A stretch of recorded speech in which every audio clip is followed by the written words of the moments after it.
Beneath peaks, within dense forests, and upon vast, gust-swept flatlands rest constructions of such immense size and exactness that they seem wholly alien to the antiquity they originate from. We encounter blocks measuring hundreds of tons, shaped as though they were malleable putty, and corridors sliced into bedrock with surfaces as polished as glass, challenging the rudimentary implements attributed to their age. These are the megalithic wonders, tangible remnants from an epoch when entities by some means manipulated stone on a magnitude contemporary engineering still grapples to comprehend. In this presentation, we examine 10 of the most exceptional specimens ever constructed, and when you observe them collectively, a single inquiry grows difficult to dismiss. Did the builders of these sites possess knowledge far exceeding what chronicles concede? Or is an entire segment of humankind's narrative absent from our records? Before we commence, note that while supporting imagery provides context, it is not required to appreciate the exploration. The tales and the sheer magnitude of these edifices are eloquent alone. Therefore, recline, unwind, procure a refreshment, and accompany Forbidden Fathoms. If you appreciate profound documentary investigations released weekly, please ensure you subscribe. Now, let us begin. Beneath the rugged peaks of the Yanshan mountain range, adjacent to the city of Nanjing in the nation of China, rests a location that fundamentally alters our understanding of ancient, ambitious construction. To properly frame its immensity, consider the grandest slabs employed in erecting the Great Pyramid at Giza in Egypt. These approach approximately 80 tons each. While undoubtedly remarkable, these blocks are reduced to mere fragments when measured against the dormant titans resting within the Yangshan Quarry. At this site, 3 enormous segments of an intended commemorative stone pillar, known as a stele, persist in a state of semi-detachment from the native bedrock, forsaken hundreds of years in the past. The most substantial of these fragments, the intended foundation platform for the stele, is calculated to possess a breathtaking mass of 16,000 tons. Had the endeavor reached completion and the monument been erected, it would have ascended to a height approaching 250 feet, a monolith carved from a solitary mountainside surpassing a 20-story contemporary edifice. This colossal undertaking was initiated under a decree from Emperor Zhu Di, the third sovereign of the Ming imperial line, who held dominion from the year 1402 until 1424. Zhu Di, alternatively recognized as the Yongle Emperor, stands as one of the most formidable and driven rulers within China's extensive historical chronicle. He ascended to the throne following a violent, 3-year internal conflict against his own nephew. Consequently, a significant portion of his rule was focused upon consolidating his rightful authority and demonstrating the uncontested might of the Ming dynasty's leadership. This identical historical period witnessed the establishment of the Forbidden City within Beijing and the dispatch of vast naval expeditions, commanded by the Admiral Zheng He, which journeyed to distant shores, including the continent of Africa. The Yangshan stele was conceived to be the paramount symbol of this imperial display, crafted to venerate his father, the Hongwu Emperor, at the sacred Ming Xiaoling Mausoleum. Existence during the early Ming dynasty was characterized by a rigid societal structure and an immense concentration of human resources. For an enterprise of this magnitude, the Ming governmental apparatus would have forcibly recruited many thousands of expert stone carvers, master builders, and common workers. Excavated evidence and regional historical accounts imply that the environment for laborers at Yangshan was severe and unforgiving. It is approximated that several thousand workers perished throughout the extraction phase, falling victim to the extreme physical demands of shaping granite and limestone using hand-operated implements, or being fatally struck by collapsing material within the profound, constricted trenches. These workers resided in provisional settlements close to the quarry face. Their principal instruments consisted of iron wedges, substantial mauls, and bellows, operated furnaces employed for the continuous re-sharpening of their tools. Considering the engineering capabilities of the 15th century, the conventional explanation that authorities merely reconsidered and halted becomes profoundly questionable. To transport a mass of 16,000 tons, Ming engineers would have been compelled to fabricate a roadway nearly as unyielding as the stone itself to prevent the block from embedding into the ground. Even during their pinnacle of technical achievement, the Ming dynasty did not have access to ultra-strong steel cords or powered hydraulic lifting mechanisms. Historical documents note the utilization of frozen pathways for conveying heavy stones to the Forbidden City, where water was spread upon roads in winter to generate a slick surface. Nonetheless, the maximum load for such an ice path is determined by the depth of the ice layer and the foundational strength of the underlying earth. Transporting a 16,000-ton base would produce sufficient downward force to immediately melt the ice and destroy any wooden rollers or sledges positioned beneath it. The very act of extraction represented a masterwork of subtractive design. Workers were required to chisel perpendicular grooves into the mountain exceeding 40 feet in depth, while being only several feet across. This engineered a confined and perilous setting where elevated temperatures and particulate dust were incessant. The stones were gradually freed from the mountain matrix by cutting beneath them, leaving only minor supporting pillars of rock that would ultimately be fractured to liberate the complete block. Upon examining the stele body and elongated, rectangular slab measuring 160 feet, we can observe the absolute exactness of these channels. Minimal indication of erroneous cuts or material fracturing exists, implying the Ming engineers commanded a rigorously controlled technique for handling the inherent tensions within the stone as it was being severed from the mountain. Investigators have noted substantial protruding ridges, or bosses, remaining on the flanks of the stones. These were not ornamental, they were practical. In ancient stonework, such protrusions functioned as securing points for cords, pry bars, and compound pulley arrangements. The existence of these bosses reveals that the critical phase from carving to relocation was being meticulously strategized. However, the pure bulk of the stele base, spanning 30 meters in length and 16 meters in height, signified that even with 10,000 men pulling in perfect coordination, the necessary force to defeat static friction would probably surpass the tensile failure point of any fibrous rope substance accessible in the 15th century, such as processed hemp or woven bamboo. The enterprise was formally terminated during the 6th year of the Yongle Emperor's reign.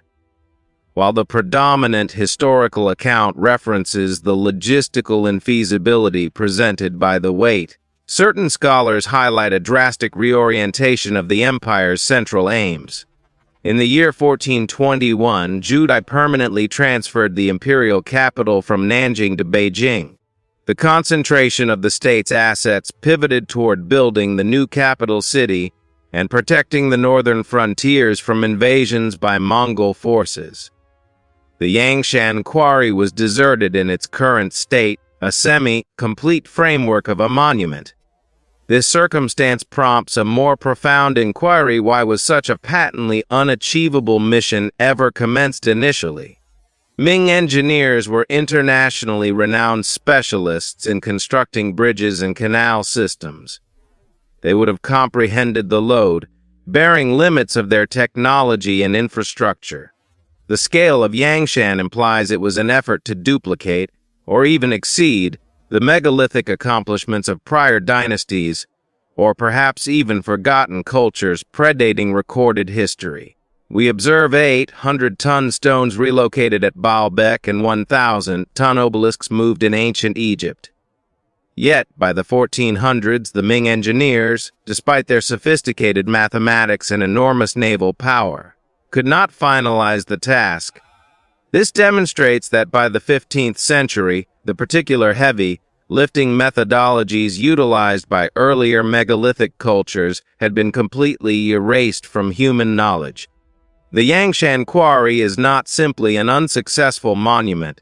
It is a physically recorded testament of a civilization striving for a technological tier it could no longer access. Archaeological examinations of the encompassing Yangshan vicinity have not discovered the enormous quantities of spoil and debris anticipated from a project of this scope.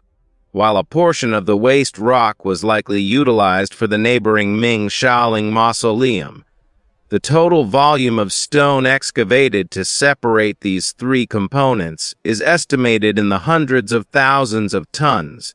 This points to a meticulously structured disposal and removal system that operated the quarry as a coordinated industrial operation.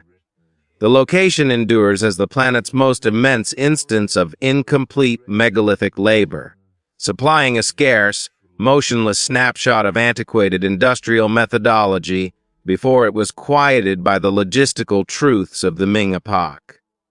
By scrutinizing the tool impressions preserved within the channels, academics have concluded the labor was conducted in rotational periods, with distinct groups of stonecutters operating on separate sections of the monoliths concurrently. The consistency of these markings indicates standardized instruction for Ming Dynasty stone carvers. Still, even this degree of coordination could not triumph over the physical inertia of the stone. The Yangshan stele persists as history's most massive forsaken engineering endeavor, establishing that the capacity to handle and reposition stones of this immense scale constitutes a distinct discipline of applied science and knowledge that does not progress in a straight, continuous line through the ages, but one that can be attained, forgotten, and ultimately lost to time. Upon the sun-scorched, desolate highlands of the Jehanabad district within the nation of India, the terrain is commanded by enormous, time-worn protrusions of primeval granite. From a remote vantage, these elevations, identified as the Barabar Hills, resemble the serrated backbone of some interred leviathan, eroded across immeasurable ages by relentless solar radiation and elemental forces. To an undistinguished trekker, they manifest as an ordinary geologic feature. Yet, these crests conceal a succession of subterranean rooms that pose one of the most formidable engineering conundrums in the entire sphere of archaeological study. The instant you cross the threshold into the Lomas Rishi cave, the shift is abrupt and disquieting. You depart from the coarse, irregular facade of the natural mountain and penetrate an environment governed by utter geometric exactitude. It is a vacancy excavated from one of the most resilient stones on the planet, completed with a surface so even it emulates the consistency of flowing glass.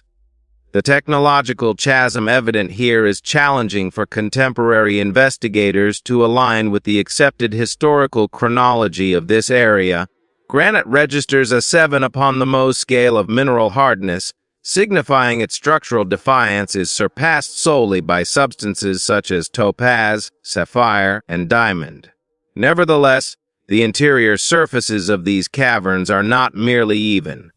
They are buffed to a gleaming mirror, like luster that has not degraded or weathered across more than 23 centuries.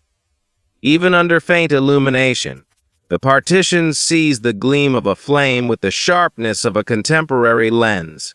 Formally, the archaeological establishment ascribes these constructions to the Maurya Empire in the 3rd century before the Common Era. The narrative conveyed is that these were the creations of Iron Age workers serving the sovereign Ashoka, intended to furnish a lasting sanctuary for the ascetic Ajivaka religious community.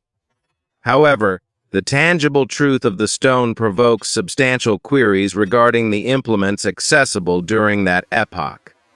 The principal dilemma resides in the tool inventory of the 3rd century BCE, To this day, no archaeological dig has uncovered an artifact from the Mauryan period that is demonstrably competent of attaining this particular mirrored polish upon a curved granite face. The orthodox historical postulate is that multitudes of laborers employed iron wedges and rock mauls to gradually fracture the stone, succeeded by extensive periods of manual rubbing using gritty sand and water. Yet, engineering specialists frequently note that hand sanding is an intrinsically inexact procedure. It nearly invariably yields subtle undulations or inconsistencies upon the rock. Within the Barabar caves, the walls are planar to within a minor fraction of a single millimeter. The uniformity is so flawless, it intimates a degree of accuracy we typically link with machine-powered abrasion, a technique that excised many hundreds of tons of granite without depositing a solitary visible tool impression or flaw within the main chambers. The chronicle of the location is connected to the Ajivacas, an antique school of Indian thought that was a principal competitor to nascent Buddhism. While the carvings upon the Sudama and Lomas Rishi caves categorically declare they were endowments from the Mauryan royalty, there exists a perceptible qualitative divide between the epigraphy and the stonework.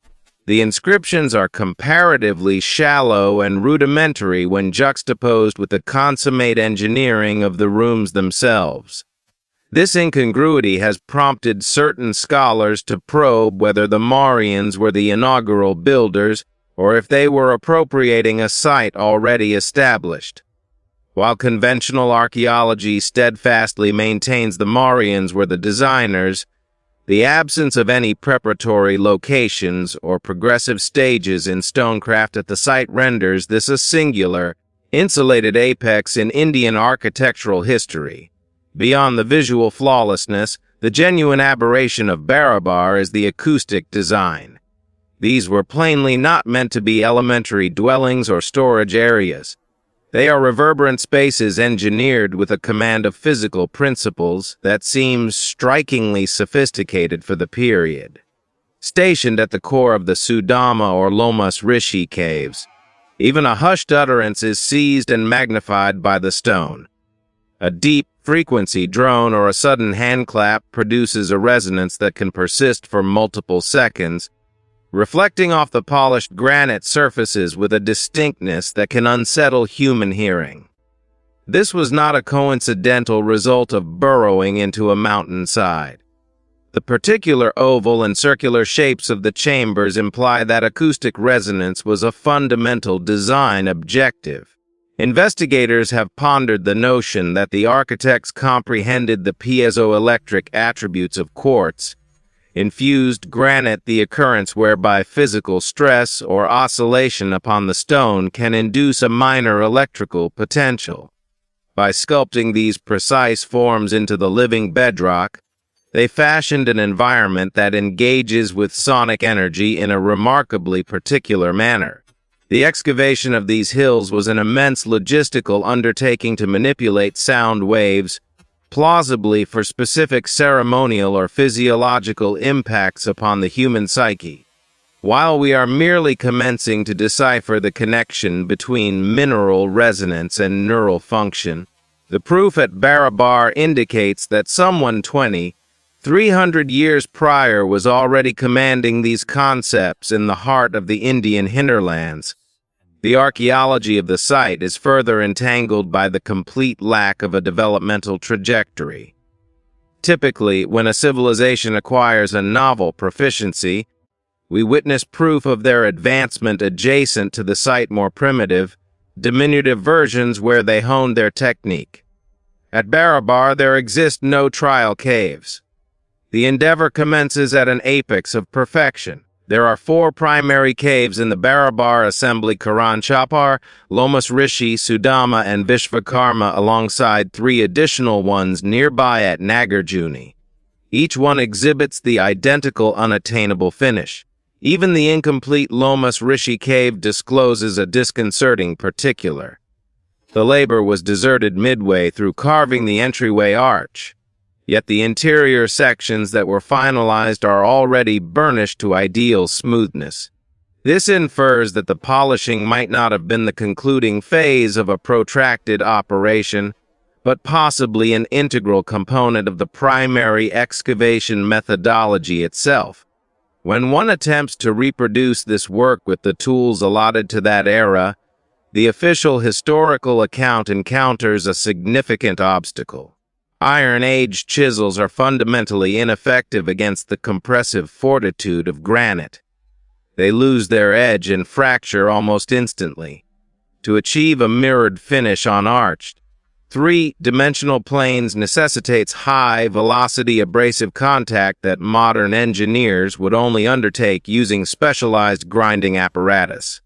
Moreover, the sheer quantity of granite extracted is astonishing. We are discussing the hollowing out of chambers 30 feet in length and 20 feet in height directly into the mountain's core. Yet, where did the excavated material go? No colossal mounds of granite fragments or debris encircle the hills, provoking inquiries about how many hundreds of tons of stone were processed and evacuated from the location. In summation, while Orthodox history credits the Barabar caves to the Mauryan Empire, the physical proof persistently ignites discussion among engineers and archaeologists. The unrefined character of the inscriptions contrasted with the masterly engineering of the chambers suggests a degree of technological discord that is arduous to rationalize. We are presented with two potential interpretations.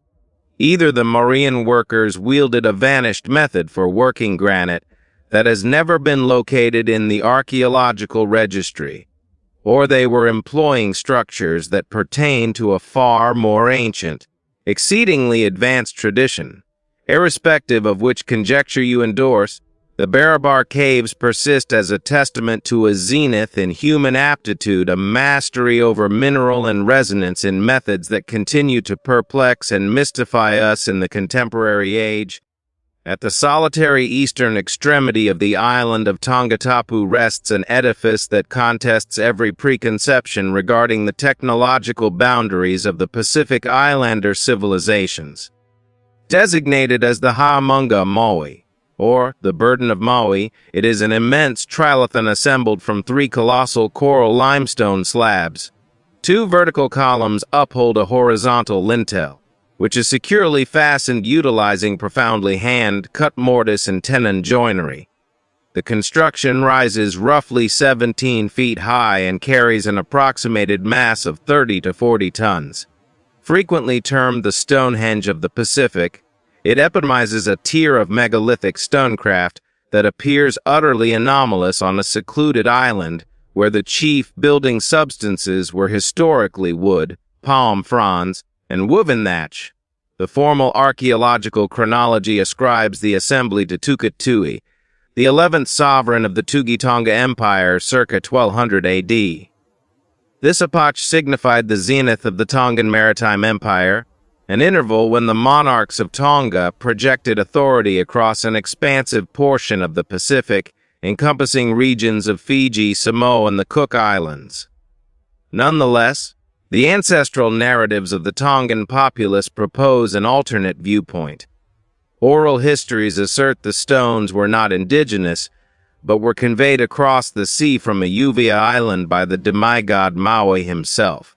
While conventional scholarship rejects the supernatural component, the logistical inference of the legend that these stones journeyed over 500 nautical miles of open ocean underscores a substantial construction paradox that archaeologists continue endeavoring to resolve. The technical predicament of the Ha'amonga Maui originates with the island's geology. Tongatapu is a low-lying coral limestone atoll with minimal topographic variation. If the stones were extracted locally, as Orthodox history posits, they would have been removed from the coastal reef flats approximately 1 mile distant from the ultimate location. However, relocating 30-ton blocks across a tropical island presents an engineering quandary. Dissimilar to the dense woodlands of Europe or the cedar stands of Lebanon, Tongatapu was devoid of the substantial, straight-trunk timber essential for fabricating heavy-duty rollers. Moreover, the ground consists of soft volcanic loam and sandy sediment. Beneath the burden of a 30-ton block, any provisional wooden rollers would be pressed into the soil, effectively immobilizing the stone.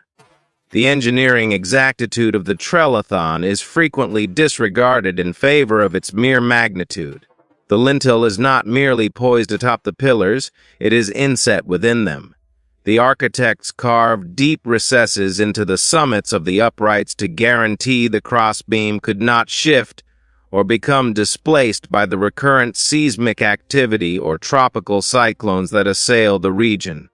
This mortise and tenon method is a signature of refined masonry, typically encountered in timber framing or within more advanced stoneworking societies like those of ancient Egypt or Neolithic Britain.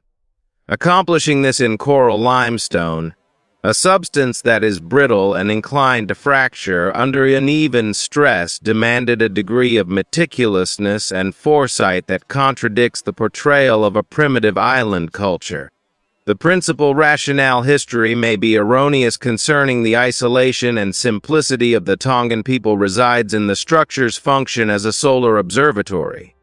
In 1967, King Te-Awhahao Tupou IV proposed the trilithon was more than a ceremonial portal to the royal enclave. He theorized it was an instrument for celestial observation. Subsequent inquiries disclosed that the lintel bears particular incised markers that align flawlessly with the sunrise on the summer and winter solstices. This alignment intimates that the 13th century Tongans possessed a sophisticated comprehension of celestial mathematics. For a maritime empire, the capacity to precisely monitor the solstices was not solely a spiritual right, it was a concern of survival, as it enabled navigators to calibrate their stellar readings and strategize protracted voyages across thousands of miles of trackless ocean. The archaeological setting of the site, known as Heket, demonstrates the trilithon was formerly a component of a more extensive royal compound. Adjacent lies a substantial stone seat called the Isimakafa'akinanga, which was employed by the monarch. Lore states the king sat with his back to the stone to shield himself from assailants, while his lengthy staff extended to maintain a distance from commoners. The societal framework of the Tugi Tonga Empire was one of absolute rulership and meticulously coordinated labor. The erection of the Haimanga of Maui would have necessitated the marshalling of hundreds, if not thousands, of subjects. The synchronization required to quarry, convey, and hoist these stones, likely employing a scheme of earthen ramps and substantial braided ropes fashioned from coconut fiber, indicates a community with an industrial-grade capability for organization. Despite the local quarry hypothesis, the Tuvia Island legend endures because it resonates with the Tongan mastery of the sea. If the stones were indeed transported by water, it would signify that Tongan Escalia voyaging canoes were proficient in bearing loads that contemporary wooden vessels would find arduous to support. A 30-ton block would mandate a barge or catamaran system of tremendous displacement. While no such craft persists in the archaeological record, the very existence of the trilithon suggests our modern approximations of Tongan maritime load-bearing capacity are considerably underestimated. It implies the Polynesians were not merely drifters who discovered islands by fortune, but were nautical engineers adept at relocating megalithic weights across the planet's largest ocean. The archaeology of the adjacent vicinity has revealed stone, paved pathways and foundations that imply the location was a nucleus of vigorous activity for centuries. Excavations have discovered pottery fragments of the Lapita tradition and stone implements manufactured from basalt, which is not indigenous to Tongatapu and must have been imported from volcanic islands like Samoa or Fiji. This verifies that the builders of the Haimanga Maui were participants in a high-traffic, international trade network long preceding the arrival of the inaugural European vessels in the Pacific. They belong to a megalithic Pacific culture that regarded the ocean as a conduit rather than a barricade. The contradiction central to the Haimonga Maui is identical to that encountered at Stonehenge or Tiwanaku. The tools of the period do not correspond with the accomplishment of the period. The Tongan builders were formerly within a late Stone Age or early Wood Age transition, yet they manufactured a monument that mirrors the tenets of structural engineering and solar astronomy. Why would a civilization devote such immense energy into a singular stone edifice if they were, as history implies, perfectly adept at utilizing timber? The explanation likely dwells in the aspiration for permanence. Stone was a method to tether the empire to both the land and the heavens. When we contemplate the nautical competencies, the societal coordination, and the astronomical precision requisite to build the Trelathon, the narrative of the isolated islander becomes untenable. The Ha'amonga Maui is tangible proof that the 13th century Tongan Empire was an advanced, technologically proficient state that employed megalithic science to consolidate its authority. It suggests our comprehension of the Pacific's pre-contact history is absent a crucial Chapter 1 wherein the kings of Tonga were not solely masters of the waves, but masters of stonecraft as well. Elevating from the barren expanse of the Bolivian Altiplano, at a height exceeding 12,500 feet above sea level, exists a location that appears less a forgotten ruin and more a deconstructed industrial facility. Tiwanaku is the abode of the Ponce monolith, an 11-foot-tall statue hewn from dense crimson sandstone, standing as a mute testament to a technical prowess we still struggle to fully comprehend. While a cursory glance might suggest a conventional ancient effigy, a more meticulous examination discloses a surface blanketed with a dense geometric lattice, echoing the intricacy of a contemporary circuit board or an electronic chip. In its hands, the figure clutches two artifacts identified as keros. Yet, their handles and notched peripheries bear a striking resemblance to specialized mechanical implements rather than mere ceremonial drinking vessels. The immediate enigma confronting archaeologists is the high-altitude setting. At over 2 miles above sea level, the atmosphere is rarefied, oxygen is deficient, and the physical exertion demanded for strenuous labor is extraordinary. Yet the specific reddish sandstone utilized for the Ponce monolith is not native to this location. The closest quarry is situated miles distant across the perilous and fragmented topography of the Andean mountain range. Transporting a multi-ton sandstone pillar through this landscape absent paved roads or modern draught animals is an accomplishment that challenges conventional logistical frameworks. It was not merely a question of brute strength. It was about preserving the integrity of the stone, as sandstone is notoriously susceptible to cracking under the irregular stress induced by dredging or rolling.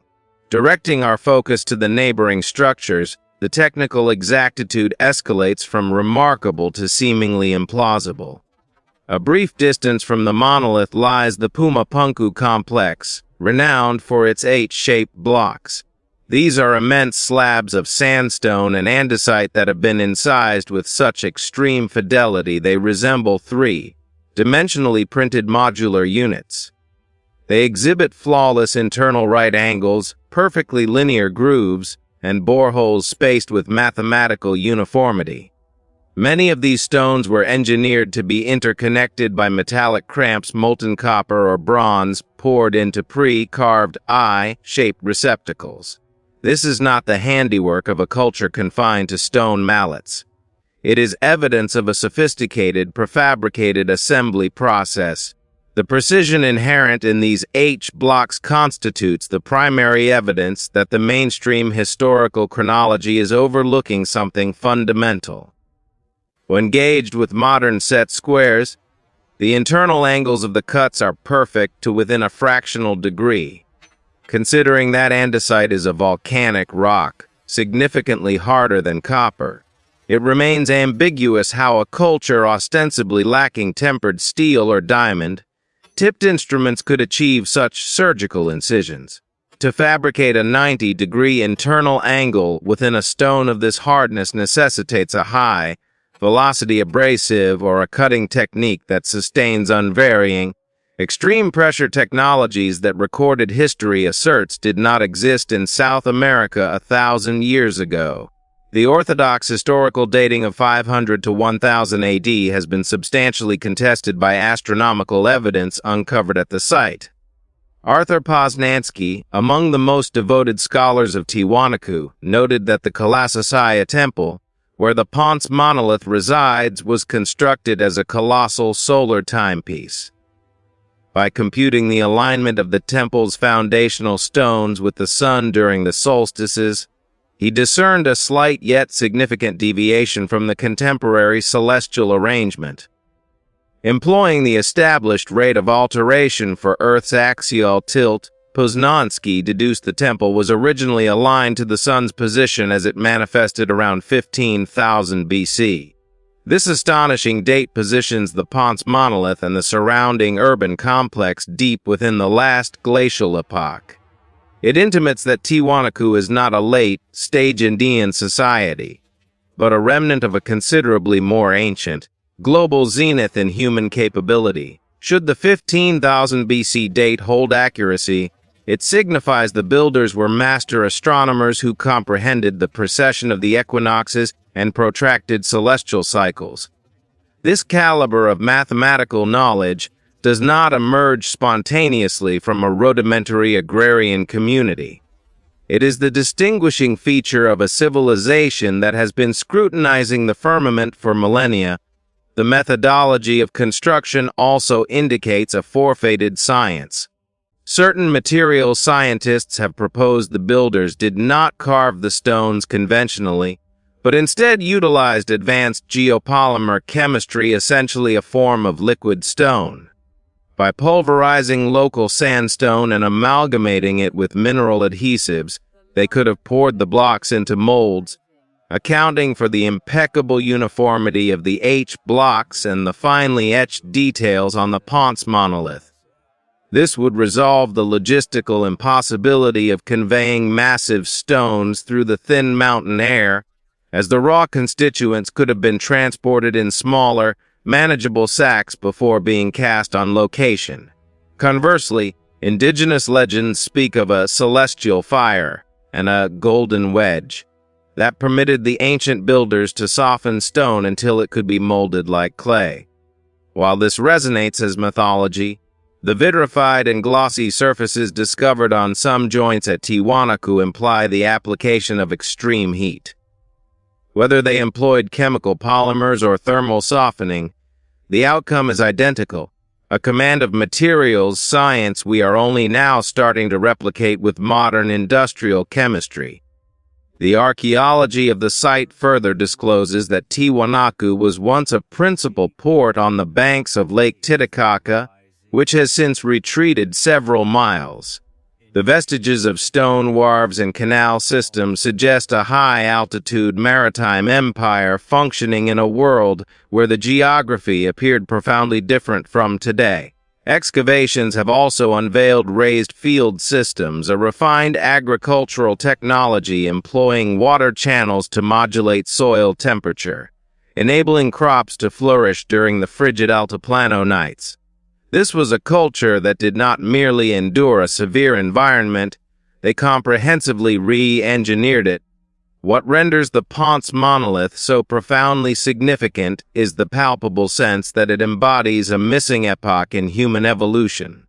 Its circuitry, like patterns and mechanical tools, imply a society concentrated on the nexus of mineral frequency and energy.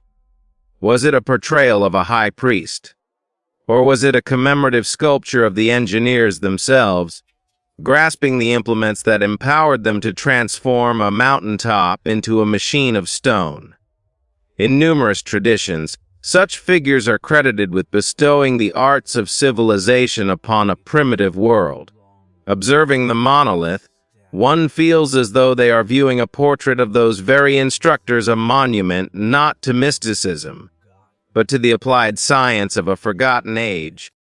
600 miles to the south of the Great Pyramid at Giza, concealed under the restless dunes of the Nubian Desert, rests a location that precedes the era of the pharaohs by almost 5,000 years. Nabta Playa is a desolate, wind-blasted depression where summer temperatures frequently surpass 120 degrees Fahrenheit. In the present day, it ranks among the most arid zones on the planet, a barren expanse of fissured earth and sun-bleached rock. However, 9 millennia in the past, this was a verdant, seasonal grassland rich with deep lakes and roaming herds of bovine creatures. It was here in approximately 7,000 BC that a community of migratory peoples accomplished something conventional history asserts should have been unfeasible. They constructed the planet's earliest known astronomical observatory. The profound intrigue of Nabta Playa is the immense chronological divide it establishes. While the Egyptian Old Kingdom remained a distant 4,000 years ahead, the inhabitants of this basin were already arranging enormous slabs of sandstone into precise geometric formations. They did not merely erect stones vertically. They oriented them with a degree of mathematical purpose that indicates a profound, inherited comprehension of the cosmos. The focal point of the site is a modest stone ring scarcely 12 feet across. Yet, its apparent simplicity is misleading. This is not merely a rudimentary calendar to signal the arrival of seasonal rains. It is an intricate chart of the heavens that monitors our world's most complex motion, the precession of the equinoxes. Precession is an astronomical phenomenon wherein Earth's rotational axis gradually oscillates, completing a full circular cycle every 25,920 years. It is a movement so gradual it is essentially undetectable within a single human lifespan, or even across dozens of successive generations. To document it, a society must record stellar positions with exceptional exactitude over spans of hundreds, if not thousands, of years. Nevertheless, the stone alignments at Nabta Playa accurately track the shifting positions of stars within the constellation of Orion and the brilliant star Sirius across the horizon over multiple millennia. This demonstrates that these early pastoralists were not simply sky gazers, they were engaged in celestial computation. The archaeological unearthing of Nabta Playa transpired almost incidentally during the 1970s when a research team directed by Fred Wendorf observed a sequence of upright stones emerging from the sand. What they discovered beneath the surface was an entire ceremonial complex devoted to astronomical study. The location comprises several megalithic alignments, a series of intricate stone formations identified as tumuli, and the renowned calendar circle. Yet, who were these individuals? Mainstream archaeology designates them as cattle herders, a nomadic community that moved into the Sahara region during the African humid period, when the desert was a verdant landscape. They were a people whose existence relied upon the arrival of summer monsoon rains to replenish the playa with water, rendering their herd's survival contingent upon precise seasonal timing. However, categorizing them as mere wanderers fails to account for the sophisticated engineering evidenced at the site. To create the calendar circle and the larger megalithic lines, they were required to transport stones weighing several tons from distant geological outcrops. More significantly, they needed to ascertain true north and the cardinal directions without the aid of a magnetic compass. Certain stones at Nabta are sculpted into forms vaguely reminiscent of cattle, while others are megalithic stellar that were deliberately entered within deep shafts. This practice of burying stones after their shaping constitutes a direct behavioral connection to the activities observed at Göbekli Tepe in Turkey, which predates Nabta by merely a few thousand years. This positions Nabta Playa as the absent connective thread in the narrative of civilization's ascent. It resides temporally midway between the stone enclosures of 11th millennium BC Turkey and the 3rd millennium BC emergence of dynastic Egypt. For decades, historians have grappled with explaining how Egyptian civilization seemed to materialize abruptly, possessing a fully developed grasp of astronomy, mathematics, and stone construction. Nabta Playa furnishes the resolution. It reveals that the foundational principles of Egyptian science were established within the desert by a nomadic populace compelled to migrate toward the Nile Valley as the Sahara commenced its aridification around 5000 BC. The pharaohs did not originate the Orion correlation or the veneration of the celestial bovine. They inherited these concepts from the forgotten astronomers of the Playa. The engineering reality of the location is what genuinely contests the traditional historical sequence. To align stones with the precision found at Nabta Playa demands more than a sharp visual aptitude. It necessitates a standardized system of measurement and a methodology for recording data across extended periods. If these individuals were authentically nomadic, shifting from lake to lake, how did they preserve the continuity of their celestial observations? This implies they belong to a far more structured and sedentary society than conventional scholarship acknowledges. A verdant, Saharan civilization that has been almost entirely expunged by the advancing sands. The error in mainstream history becomes evident when examining the mathematical implications of precession. To recognize that the stars are shifting their position by a mere single degree every 72 years requires a culture that prizes long-term data collection.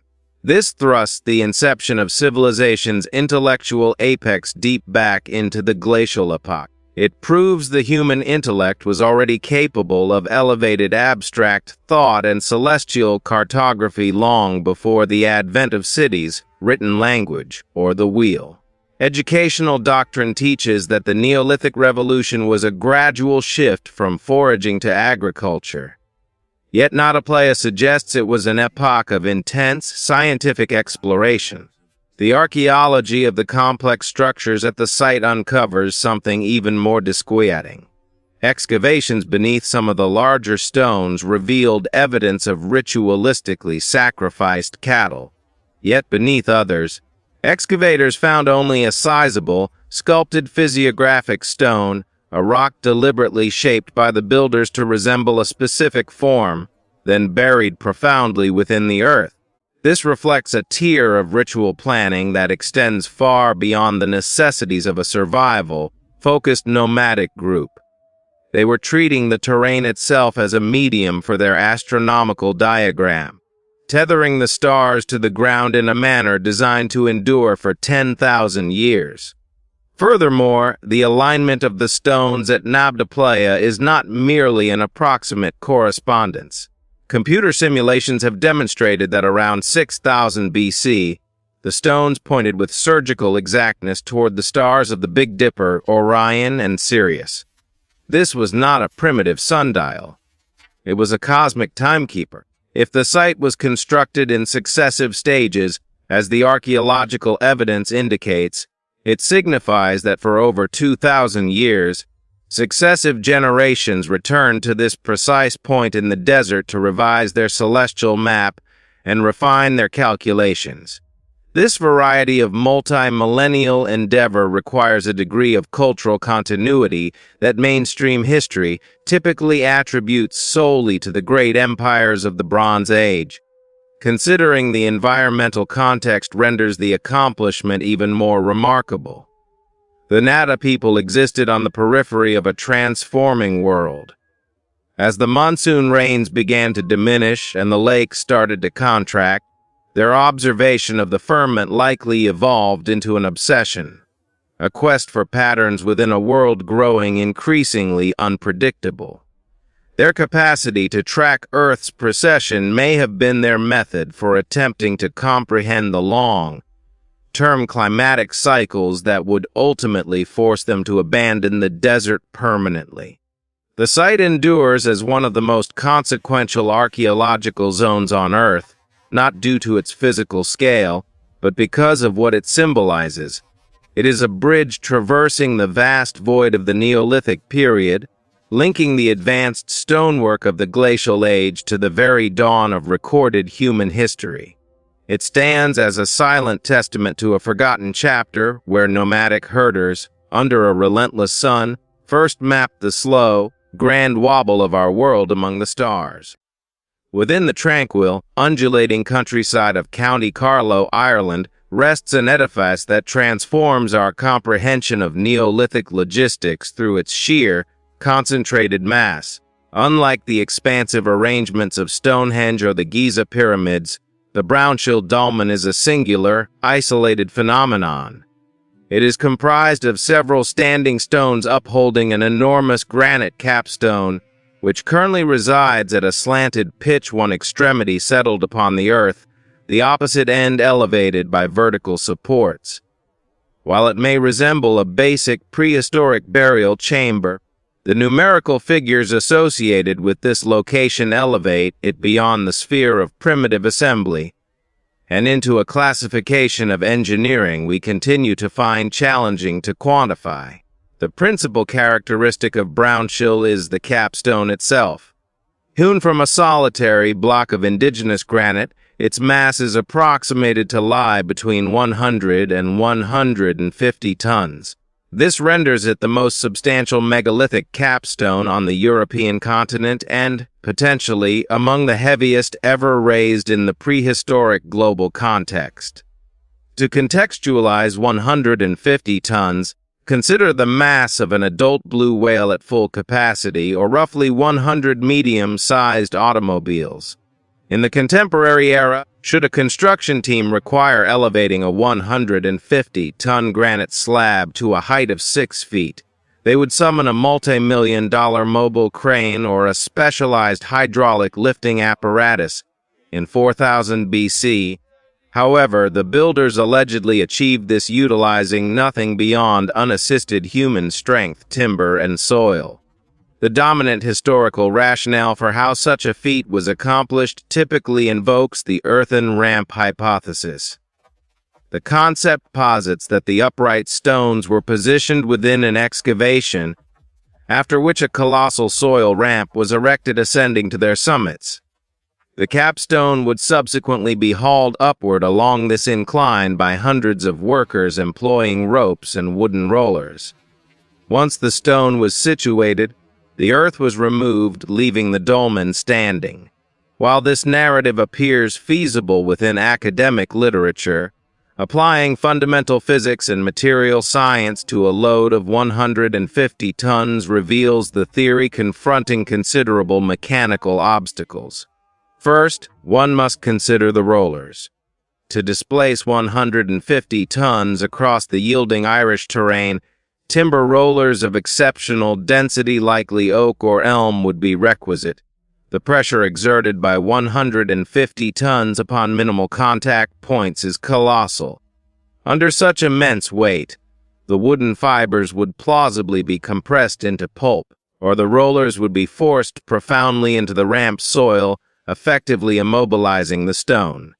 To avert this, the pathway beneath the rollers would necessitate surfacing with stone or reinforcement with a secondary timber layer, effectively generating a construction endeavor larger and more intricate than the dolmen itself. Then arises the mathematics of the incline. Assuming a conservative 10-degree slope for the ramp, the force imperative to move 150 tons upward along that gradient is staggering. Within a 4000 BC framework, the only accessible rope would have been fabricated from woven plant fibers or animal skin. The tensile strength of organic cordage is inherently limited. To pull 150 tons, a cable so substantial would be required that it would be virtually impossible to encircle the stone. Moreover, the friction and tension involved would likely cause the rope to rupture long before the stone shifted a single inch. Even presuming the ropes endured, a workforce of 800 to 1,000 men pulling in flawless unison would be necessary. Finding physical space for 1,000 individuals to exert force upon a constricted ramp is a logistical quandary that conventional archaeology seldom confronts. The archaeology of the Brownshill location indicates the capstone was likely extracted from a quarry in close proximity to its present position, which resolves the issue of extensive transit but does nothing to elucidate the vertical challenge. The stone is not merely resting, it was deliberately lifted. The precision mandated to balance 150 tons upon 3 or 4 vertical supports is extraordinary. Should the weight distribution be imperfect, the uprights would tilt or fracture under the disproportionate stress. This intimates that the Neolithic builders possessed a sophisticated grasp of center of gravity and structural load, bearing concepts we customarily affiliate with significantly later architectural traditions. A particularly compelling facet of the Brownshill dolmen is the absence of corroborative evidence. If massive ramps and thousands of laborers were employed, one would anticipate discovering traces of extensive worker encampments, substantial quantities of discarded implements, or remnants of the ramps themselves. Instead, the dolmen frequently appears within the landscape as a solitary monument. This invites the possibility that the builders did not employ brute force at all. Certain researchers propose they utilized a more refined command of leverage and friction, perhaps implementing a sequence of minor, incremental elevations using levers and wooden cribbing to hoist the stone gradually inch by inch. This methodology would demand far fewer individuals, but a markedly superior level of engineering intellect.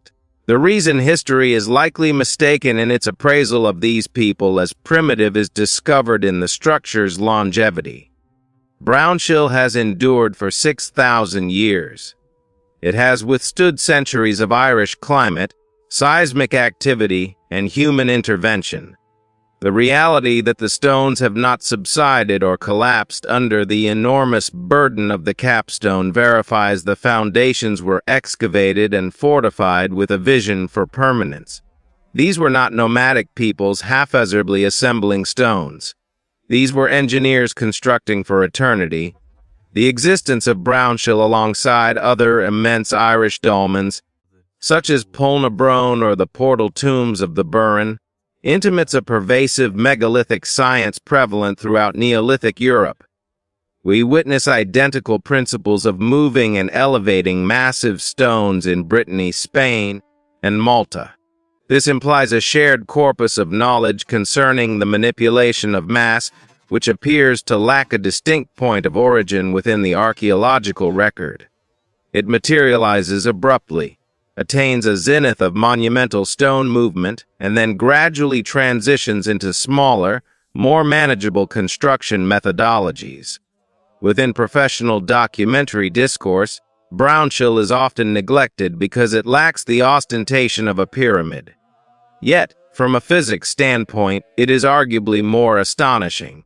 It embodies the maximal limit of what is achievable with organic materials and human exertion.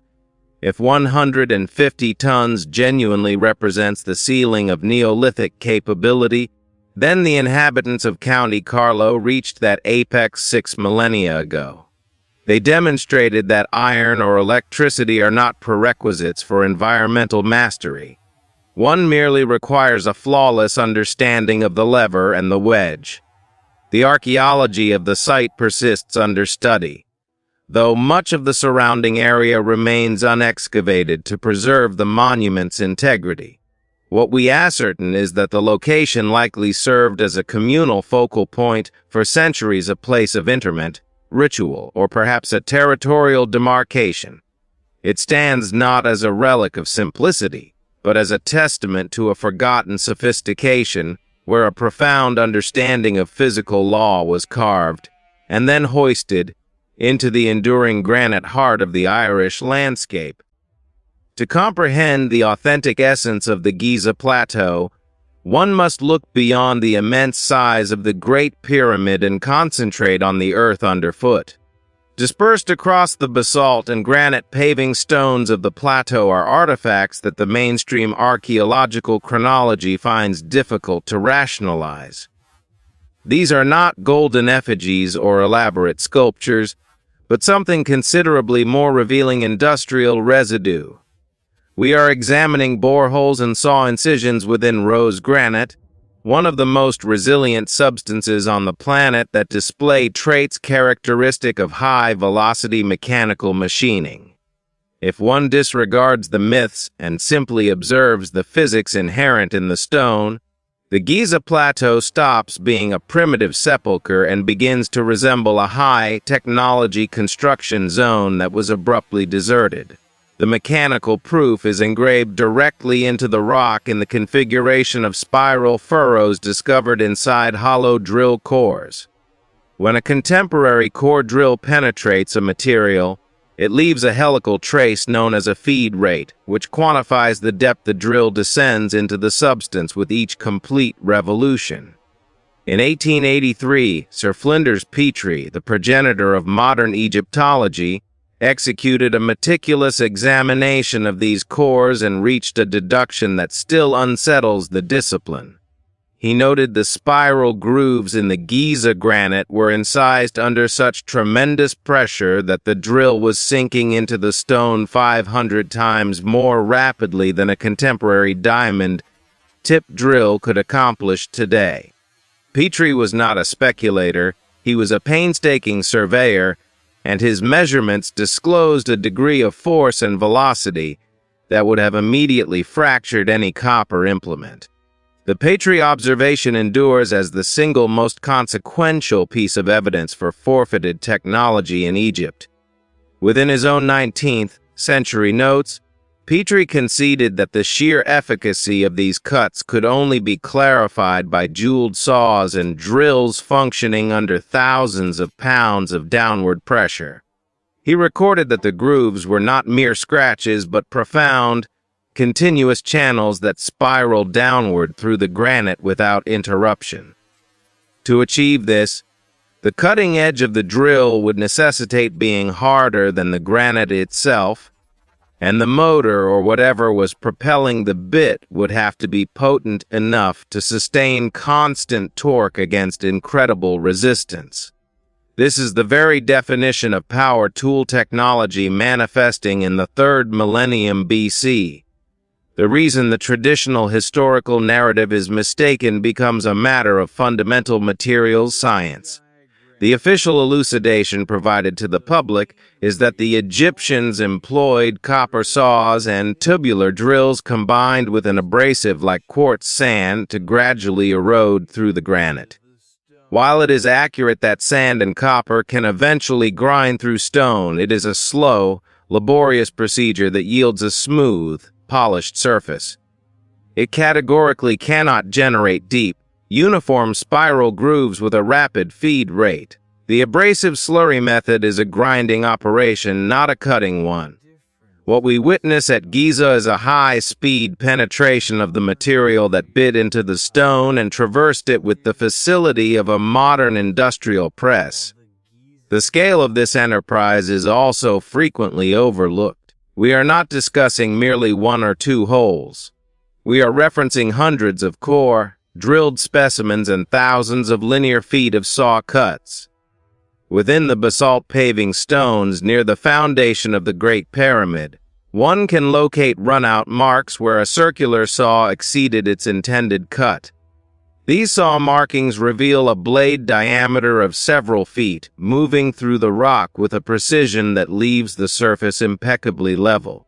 When one scrutinizes these marks under magnification, the striations remain parallel and uniform, a condition that only transpires when the cutting instrument is secured to a rigid mechanical frame. A handheld copper saw operated by 2 men would inevitably waver, creating irregular grooves and variable depths. The Giza markings are as consistent as a factory line product. The logistical arithmetic of the Old Kingdom further complicates the sand and copper hypothesis. To cut the millions of cubic feet of granite utilized in the pyramids and surrounding temples employing only hand tools and sand would demand more copper than was likely extracted in the entire ancient world. The wear and deterioration on copper tools is extreme. For every inch of granite cut, several inches of copper are lost to friction. This would create an overwhelming demand for metal and a massive industrial byproduct of copper-enriched sand, neither of which has been discovered in the archaeological record in the requisite quantities. Instead, the evidence indicates a far more efficient, possibly point-contact cutting technology that minimized tool wear while maximizing speed. The location of these artifacts, scattered across the Giza Plateau and inside the King's Chamber, suggests this technology was the standard, not the exception. Inside the Great Pyramid, the granite sarcophagus exhibits indications of being hollowed out utilizing these same large-scale core drills. One can still observe the locations where the drill bits overlapped and where the saw cut too profoundly into the corners. It is as though we are examining a finished product that still bears the pencil marks of its mechanical creator. The builders were in such haste, or were so assured in their tools, that they did not bother to polish away the evidence of the machines they employed. The archaeology of the Old Kingdom often concentrates on the how and the when, but it rarely addresses the how from a mechanical engineering perspective.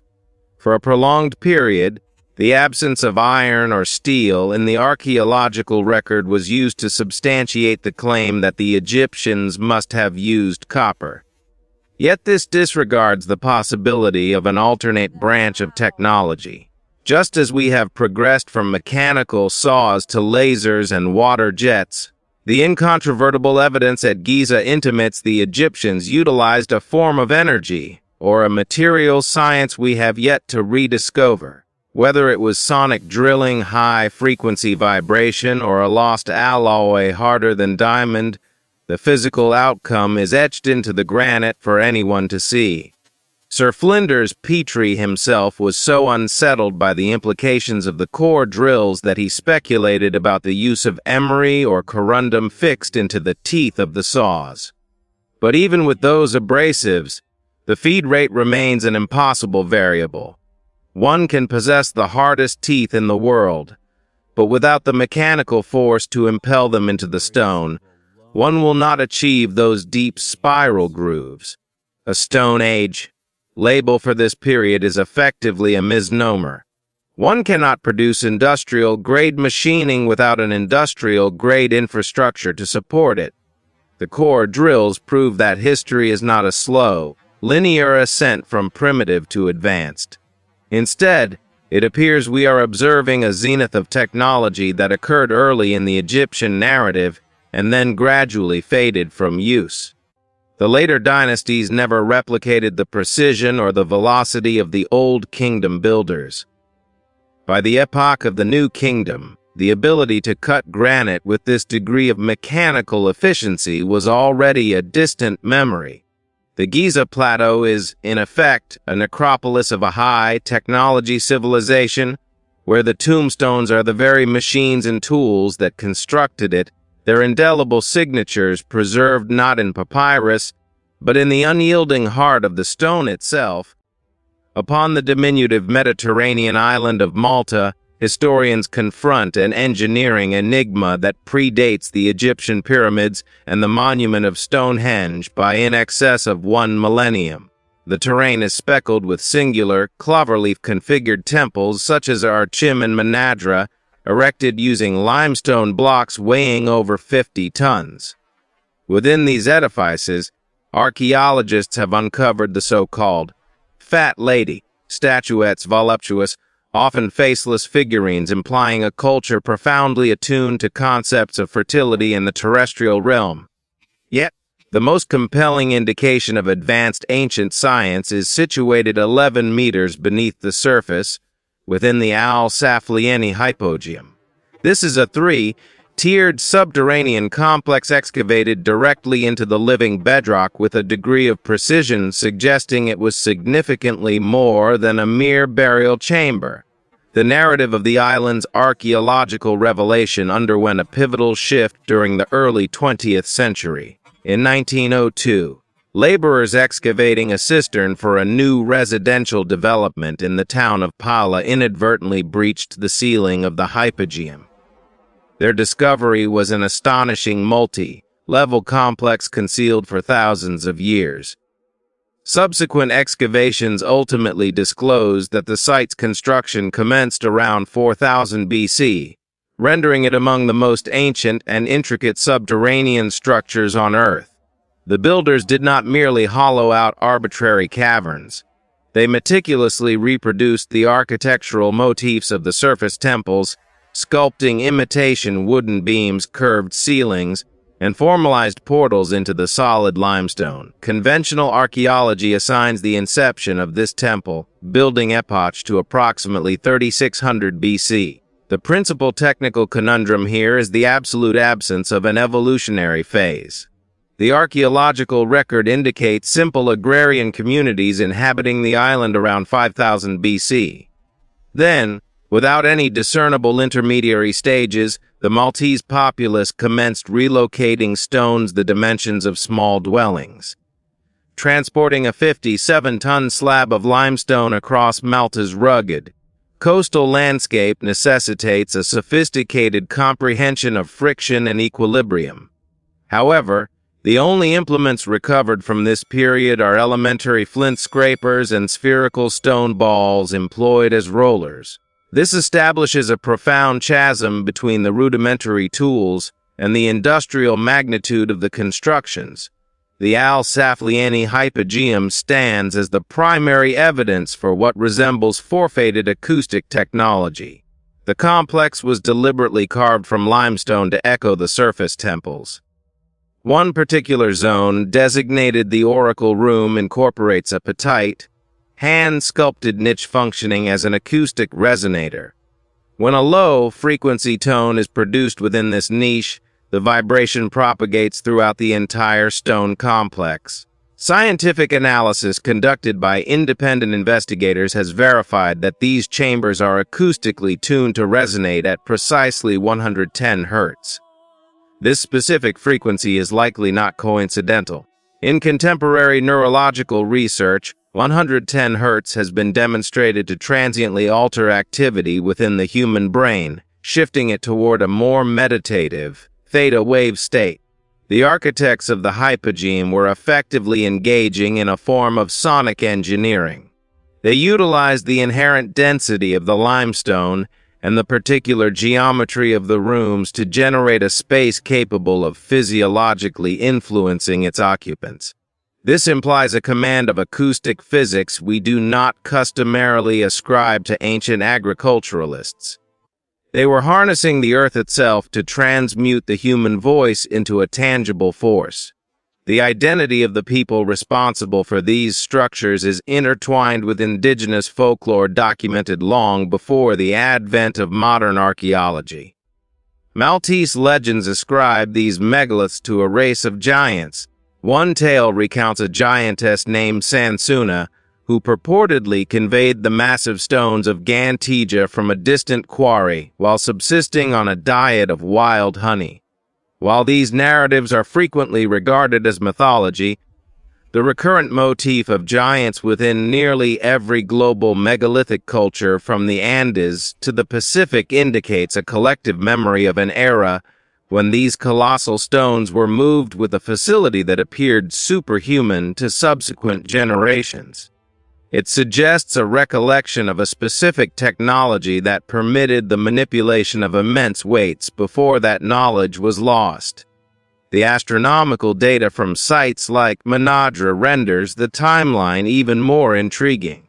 The temple entrances are aligned so that during the spring and autumn equinoxes, the ascending sun projects a beam of light directly through the building's core, illuminating a specific altar. During the solstices, the light aligns with the peripheries of the stones with total exactitude. This tier of solar tracking mandates a standardized method for measuring time and a recorded history of celestial observation spanning multiple generations. It intimates a Mediterranean civilization possessing a shared, advanced corpus of knowledge rather than an isolated island culture. Certain researchers highlight the Cartwrights as evidence that Malta constituted part of a larger, now submerged landscape. Thousands of parallel grooves are incised into the limestone bedrock across the island, and numerous channels lead directly over cliff edges, continuing for hundreds of yards along the seafloor. These ruts exhibit no indications of animal abrasion or human footprints between the tracks. Their continuation beneath the water implies they were carved when sea levels were substantially lower, likely toward the termination of the last glacial period. This would thrust significant activity on Malta back several millennia to an era when the Mediterranean comprised a series of arid basins and terrestrial bridges. The geology of Malta also contributes to this mystery. The indigenous limestone is comparatively soft when initially quarried but undergoes significant hardening upon exposure to air. This may elucidate how builders managed to carve intricate textures into the hypogym's walls. Nevertheless, it fails to explain how they sustained flawless symmetry across 3 subterranean floors. To excavate a vertical shaft 11 meters deep while ensuring the oracle room remains perfectly tuned to 110 Hz suggests the builders operated according to a highly specific blueprint. They knew precisely how much stone to remove to achieve the desired acoustic property before commencing excavation. The archaeology further reveals a peculiar dearth of weaponry or fortifications throughout the temple period. Instead, the focus was exclusively upon art, architecture, and the science of sound. This Pacific society persisted for over 1,000 years before its abrupt disappearance circa 2500 BC. The cause of their demise remains undetermined, though some evidence indicates a sudden ecological shift or rising sea levels that may have isolated the island until the civilization could no longer sustain itself. When European scholars first examined the site during the 1800s, they were captivated by the Fat Lady, statues present in nearly every temple. These figures portray humans with distinctly rounded limbs and torsos. Some scholars contend these were not merely goddesses, but representations of the altered physical or mental state individuals entered while within the acoustic chambers. Others reference the sleeping lady, discovered within the Hypogeum Patate, exquisitely carved woman reclining upon a couch as evidence the site was utilized for profound meditation or dream incubation. This society was not oriented toward warfare or conquest, but toward the science of the human psyche. The Diorchim complex incorporates a single stone measuring 7 meters in length and weighing approximately 57 tons. In 3600 BC, the logistics of erecting this stone vertically without modern cranes constituted a monumental challenge. The stone rests upon a plateau overlooking the sea, exposed to powerful winds and erosion. The fact it has remained upright for over 5 millennia demonstrates the builders understood foundational engineering. They did not merely position stones upon the ground, they anchored them into the bedrock utilizing sockets and paving stones to ensure stability across time. Ultimately, the temples of Malta furnish a record of a society that regarded stone and sound as dual components of a unified technology.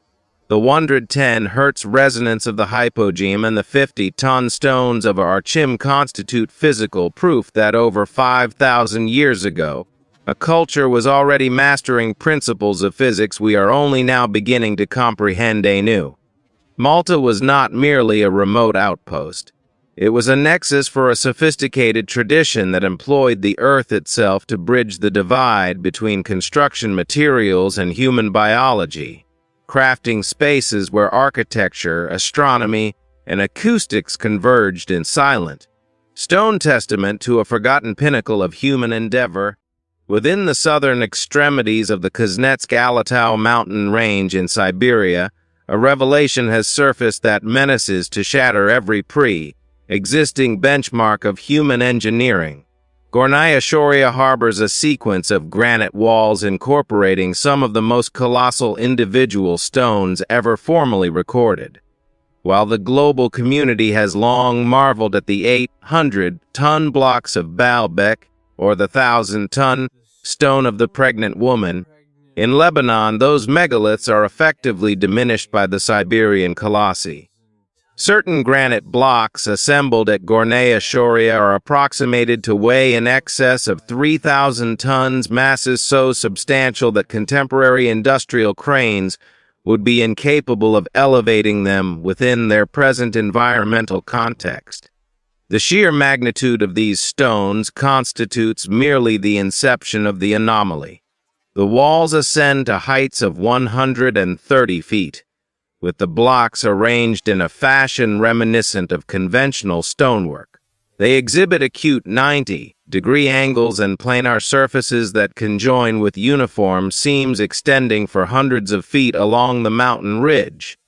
Should these formations genuinely be anthropogenic, they signify a tier of heavy lift aptitude, inferring an absolute command over gravity and friction, existing within a territory history informs us was inhabited solely by migratory hunter-gatherer bands. Conventional geology presently classifies Gornaya Shoria as a consequence of orthogonal jointing. This natural phenomenon transpires when granite, cooling profoundly underground, contracts and fractures along specific planes of structural vulnerability. Across millions of years, tectonic uplift and frost weathering can enlarge these fissures, generating blocks that appear remarkably akin to human-cut masonry. Geologists contend the walls are simply the exposed bedrock of the mountain, eroded into rectangular configurations by the severe Siberian climate. Nonetheless, several archaeological characteristics at the location render the purely natural theory arduous to uphold. While nature can generate 90-degree fractures, it seldom yields the intricate, interlocking motifs observed in multiple segments of the Shoria walls. Investigators have identified blocks that seem positioned in a header and stretcher alignment, a standard construction methodology employed to augment a wall's structural integrity by alternating the orientation of the stone's long and short facets. Nature does not customarily stack 3,000-ton blocks in a mathematically coherent defensive arrangement. Furthermore, physical evidence upon the stones themselves indicates an artificial provenance. Close proximity examinations of select granite surfaces have disclosed scorched textures and burn markings inconsistent with the encompassing natural rock. These marks intimate the application of intense, concentrated heat, analogous to the vitrification witnessed at Scottish hill forts or the thermal drilling patterns identified at Giza. In certain zones, the granite appears to have been marginally melted or softened, a phenomenon orthogonal jointing cannot explain. Additionally, there exist distinct, profound channels incised into the stones that resemble tool marks grooves, preserving a uniform depth and breadth across several blocks, suggesting a mechanical implement was traversed across the wall's facade post assembly. The geopolitical backdrop of Gornaya Shoria is arguably the rationale it remains predominantly obscure within the Western world. Siberia has long been subjected to an archaeological blackout, partly due to its extreme remoteness and partly due to the Soviet-era emphasis on industrial and military advancement over cultural inquiry. The site resides in a high-altitude region accessible only for a few months annually, necessitating a multi-day expedition through dense taiga forest and mountain passes. Until recently, Russian archaeology was largely sequestered from international scholarly peer review, signifying that immense anomalies like Gornaya Shoria were frequently dismissed as local peculiarities rather than global paradigm disruptors. When analyzing the logistical reality of the site, The natural theory commences to feel like a provisional explanation for an absence of superior answers. To relocate a 3,000-ton block in the contemporary era would mandate a specialized crawler transporter analogous to those utilized by NASA. And even then, a perfectly level, steel-reinforced concrete roadway would be requisite. Gornaya Shoria is situated upon a mountain ridge featuring precipitous gradients and irregular terrain. No supporting infrastructure, level ground, or logical methodology exists whereby a primitive culture could have dragged these stones into position employing ropes and rollers. The pressure exerted by 3,000 tons would pulverize any timber roller and embed any sled deep within the soil. If we entertain the possibility these formations are man-made, it compels a radical re-evaluation of the human chronicle. It would signify that a civilization existed in northern Asia, potentially during the zenith of the last glacial maximum, that functioned on a scale of power we have not even envisioned. This Siberian apex would have transpired in a region presumed to be an Ice Age desolation, intimating that either the climate was distinct or the builders possessed technology rendering the environment inconsequential. The site also exhibits magnetic anomalies concentrated specifically around the masonry like segments of the walls. Compasses employed by research teams have been documented spinning erratically or reversing their polarity when brought near certain blocks. While this can occur naturally in rock with elevated magnetite content, it is uncommon for such readings to be strictly confined to a stacked formation while the adjacent bedrock remains magnetically inert. This has prompted conjecture that the walls may harbor internal technological constituents, or were subjected to a process that altered the granite's intrinsic magnetic signature. Another frequently overlooked detail is the presence of passageways and portals cut directly through the megalithic stacks. These apertures feature vertical sides and horizontal lintels adhering to the identical geometric precision as the remainder of the wall. Natural erosion is random and chaotic. It does not fabricate a 10-foot tall rectangular opening crowned by a flat roof amidst an immense stone wall.